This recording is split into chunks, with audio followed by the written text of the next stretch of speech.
Bonjour à tous. Bienvenue au bulletin d'information à Top News. Au sommaire. Un groupe en Syrie projette des attentats de grande ampleur en Occident. Valls, nous sommes dans une guerre contre le terrorisme, pas contre une religion. L'Iran condamne le terrorisme, que ce soit au Proche-Orient, en Europe et aux États-Unis.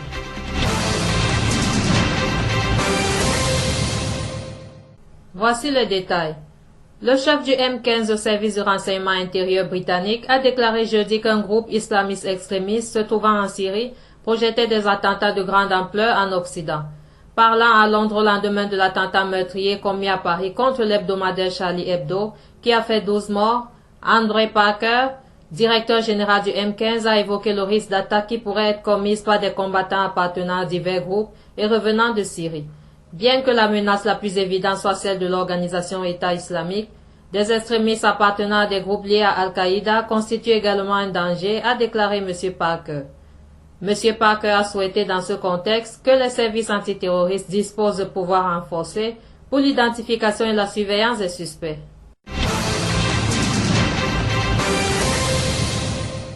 Des djihadistes de la branche d'Al-Qaïda en Syrie sont entrés jeudi à bord de tanks pour la première fois dans 2 localités chiites assiégées du nord avant d'être repoussés par les forces loyalistes selon une ONG. Mais jeudi, les combattants du Front Al-Nosra sont entrés pour la première fois dans ces localités à bord de 7 tanks, rapporte l'Observatoire syrien des droits de l'homme qui dispose d'un large réseau de sources civiles, médicales et militaires.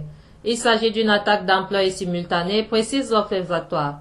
Ils ont été repoussés par les forces de la défense civile, milices pro-régime, appuyées par l'armée de l'air syrienne, précise l'ONG, qui fait état de 25 morts, dont 14 du côté d'Al-Nosra. Les djihadistes qui ont survécu au combat se sont retirés en soirée, précise l'Observatoire syrien, qui a fait état de 3 tanks abandonnés sur place selon les témoins. Le patriarche maronite Béchar Ahai a dénoncé vendredi les attaques menées par certains médias contre les chrétiens et l'Église. Lors d'une conférence de presse en présence des journalistes accrédités auprès de Kerké, Monseigneur Ahai a dénoncé les lions du Colisée au sein des médias. Au Colisée de Rome, sous l'Empire romain, les lions dévoraient les martyrs chrétiens, tandis qu'au Colisée de certains programmes télévisés ou autres sites internet aujourd'hui, les âmes et la dignité des personnes et de l'Église sont dévorées, a-t-il estimé. Le patriarcat est une institution en bonne et due forme, a-t-il ajouté.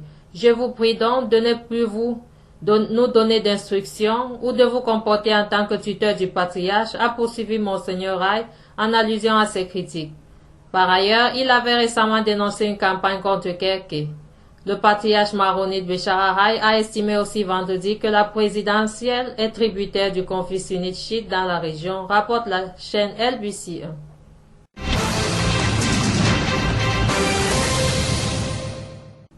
Le ministre libanais de l'Éducation Elia Boussab a ordonné vendredi la fermeture de plusieurs établissements scolaires à Beyrouth qui ne s'étaient pas conformés à la décision du ministère de garder leurs portes fermées jusqu'à lundi en raison de la tempête Zina, rapporte la chaîne LBC1. Jeudi, M. Boussab avait mis en garde les écoles qui ouvriraient leurs portes des conséquences d'une pareille mesure.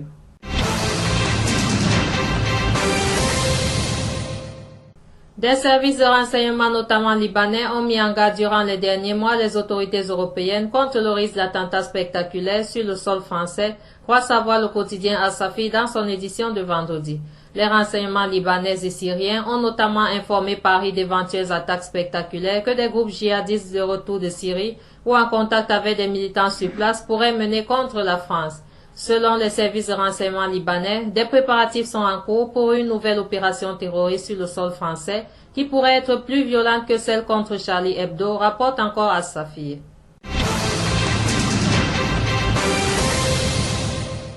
Le Premier ministre français Manuel Valls a déclaré vendredi que la France était en guerre contre le terrorisme, pas contre une religion, en estimant que de nouvelles mesures seraient sans doute nécessaires pour répondre à la menace. Nous sommes dans une guerre contre le terrorisme. Nous ne sommes pas dans une guerre contre une religion, contre une civilisation, a déclaré M. Valls à l'occasion d'une réunion des préfets au ministère de l'Intérieur. Les enquêteurs français ont établi une connexion entre les deux djihadistes accusés de l'attentat contre le journal Charlie Hebdo qui a fait 12 morts mercredi et le tueur présumé d'une policière dans une fusillade le lendemain au sud de Paris, a-t-on appris vendredi de sources policières. Les autorités françaises avaient jusqu'à présent estimé qu'il n'y avait pas de lien entre les deux affaires, même si les investigations avaient été confiées dans les deux cas aux magistrats antiterroristes spécialisés du parquet de Paris. Une opération des forces d'élite françaises était en cours vendredi pour neutraliser les frères Kouachi, deux djihadistes français accusés du massacre mercredi de 12 personnes au journal Charlie Hebdo, retranchés dans une entreprise au nord-est de Paris avec un otage. 3 hélicoptères étaient en survol stationnaires au-dessus du site de l'intervention sous état de siège, une imprimerie dans la zone industrielle d'Amartin-en-Goële, commune de 8000 habitants à une vingtaine de kilomètres de l'aéroport international de Roissy. Le plan de vol des avions a dû être modifié, les atterrissages n'étant plus possibles sur les pistes situées dans la partie nord de l'aéroport. Enfin, le président modéré iranien Hassan Rouhani a déclaré que l'Iran condamnait la violence et le terrorisme, que ce soit au Proche-Orient, en Europe et aux États-Unis, ont rapporté vendredi les médias iraniens. Ceux qui, injustement au nom du djihad, de la religion et de l'islam, assassinent et mènent des actions violentes et extrémistes, provoquent l'islamophobie, qu'ils le veuillent ou non, a déclaré le président Rouhani. Il a affirmé que l'Iran soutenait tous les peuples qui combattent le terrorisme, en ajoutant que son pays était très satisfait que les peuples musulmans de la région, que ce soit en Irak, en Syrie, au Liban, en Palestine ou encore au Pakistan et en Afghanistan, résistent face au terrorisme et à l'extrémisme.